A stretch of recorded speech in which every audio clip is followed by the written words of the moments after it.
வணக்கம் மக்களே. ஆதார் அட்டை வைத்திருப்போருக்கு ஒரு திடீர் அறிவிப்பு ஒன்று வெளியாயிருக்கு. அதை என்ன அறிவிப்பு அப்படிங்கிற முழு விவரங்களையும் தெரிஞ்சுக்க வீடியோ கொஞ்சம் கூட ஸ்கிப் பண்ணாமல் கடைசி வரைக்கும் முழுமையாக பாருங்கள். இதுதான் முதன்முறையாக நம்ம வீடியோ பார்க்குறீங்கன்னா மறக்காமல் நம்ம சேனலை சப்ஸ்கிரைப் பண்ணிவிட்டு அந்த லைக் பட்டனை தட்டி விட்டுருங்க. வாங்க வீடியோக்குள்ளே போகலாம். ஆதார் கார்டு பெயர் மாற்றம் செய்வது முன்பை விட இப்போது கடினமாகிவிட்டது.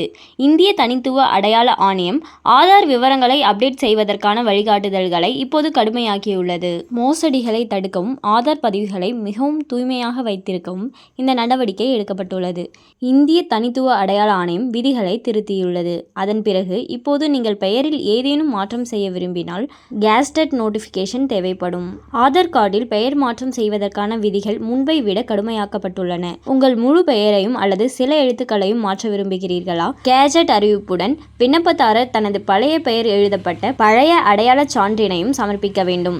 இதில் பான் கார்டு, வாக்காளர் அடையாள கார்டு, ஓட்டுநர் உரிமம், சேவை அடையாள அட்டை, பாஸ்போர்ட் போன்றவை அடங்கும். இது மட்டுமல்லாமல் பயனர் பெயரை மாற்றப் போகிறீர்கள் என்றால் அவருக்கு 2 வாய்ப்புகள் மட்டுமே கிடைக்கும். விண்ணப்பதாரருக்கு 2 முயற்சிகள் மட்டுமே வழங்கப்படும் என்று UIDAI தெரிவித்துள்ளது. அதே நேரத்தில் உங்கள் முகவரியை புதுப்பிக்கவோ அல்லது புதிதாக பதிவு செய்யவோ விரும்பினால் இப்போது இதற்கான செயல்முறை எளிமைப்படுத்தப்பட்டுள்ளது. இதற்கான எந்த பொதுத்துறை பேங்கின் பாஸ்புக்கையும் வழங்கலாம். ஆனால் இதற்கு விண்ணப்பதாரர்கள் பேங்க் பிரான்ச் மேலாளரிடம் சான்றிதழை பெற வேண்டும். பேங்கின் பதிவேடுகளில் முகவரி பதிவு செய்யப்பட்டுள்ளது மற்றும் KYC செயல்முறை முடிந்துவிட்டது என்பதை உறுதிப்படுத்துகிறது. பிறந்த தேதியில் திருத்தம் செய்வதில் விதிகள் கடுமையாகிவிட்டன. 18 வயதிற்குட்பட்ட விண்ணப்பதாரர்களுக்கு அங்கீகரிக்கப்பட்ட மாநில அதிகாரிகளால் வழங்கப்பட்ட பிறப்புச் சான்றிதழ் மட்டுமே சான்றாக ஏற்றுக்கொள்ளப்படும்.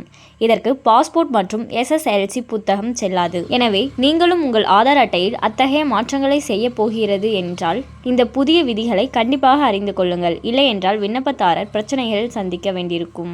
அதாவது மக்களே, ஆதார் கார்டில் உங்களோட பெயரை மாற்றணும்னா அது கொஞ்சம் கடினமாகிவிட்டது அப்படின்னு சொல்லியிருக்காங்க.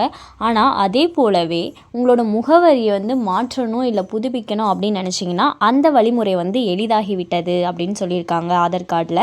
ஸோ மேலும் இது போன்ற அரசாங்கம் சார்ந்த அனைத்து அப்டேட்களையும் உடனுக்குடனே தெரிஞ்சுக்கணும்னு நினச்சிங்கன்னா மறக்காம நம்ம சேனலை சப்ஸ்கிரைப் பண்ணி பக்கத்தில் இருக்க பெல் ஐக்கானை கிளிக் பண்ணி அதில் ஆளுங்கிற ஆப்ஷனை செட் பண்ணி வச்சுக்கோங்க. அப்போ தான் நம்ம அப்லோட் பண்ணுற வீடியோ உடனுக்குடனே உங்களுக்கு நோட்டிஃபிகேஷனாக சேரும். அது மட்டும் இல்லாமல் அந்த லைக் பட்டனை தட்டி விட்டுருங்க. தேங்க்ஸ் ஃபார் வாட்சிங்.